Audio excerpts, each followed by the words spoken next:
MP cup final match IPL ধাঁচে অনুষ্ঠিত হলো জঙ্গিপুর ম্যাকাঞ্জি ময়দানে। জঙ্গিপুরের সাংসদ খলিলুর রহমানের উদ্যোগে এই খেলা অনুষ্ঠিত হয়। আজকে তার ফাইনাল ম্যাচ। এই খেলায় উপস্থিত ছিলেন জঙ্গিপুরের সাংসদ খলিলুর রহমান, টলিউডের অভিনেত্রী শ্রাবন্তী চ্যাটার্জি ও পুলিশ অধিকারী থেকে শুরু করে বিশিষ্ট ব্যক্তিগণ। ফাইনাল ম্যাচে রবীন্দ্রসঙ্গীতের মাধ্যমে এমপি কাপ ফাইনাল ম্যাচের শুভ উদ্বোধন করা হয়।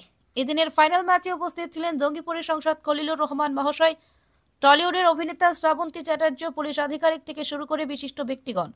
এমপি কাপ ফাইনাল ম্যাচ দেখতে আসা সাধারণ মানুষ কি বলছেন দেখুন এক নজরে। জঙ্গিপুর থেকে অসিত ফুলমালি ও কোরবান শেখের রিপোর্ট। খবর।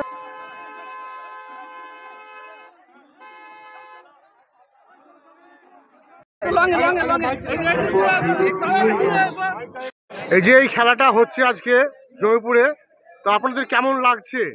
ফাটাফাটি খেলা হচ্ছে, দারুণ লাগছে দেখতে, খুব সুন্দর। আপনি কোথা থেকে এসেছেন? আমি আয়রন ব্যারেজ থেকে এসেছি। এই খেলা দেখে আনন্দ পাচ্ছেন আপনি? খুব আনন্দ পাচ্ছি আমরা। আপনি কোথা থেকে এসেছেন? নাইট থেকে নাইট। এই যে খেলাটা হচ্ছে এখানে এমপি কাপ, আপনার কেমন লাগছে?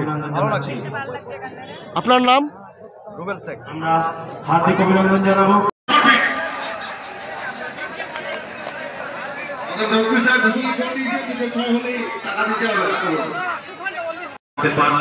একজনের পকেট খালি হবে ৫,০০০ টাকা, আর যিনি মাঠে তিনি পেয়ে যাবেন।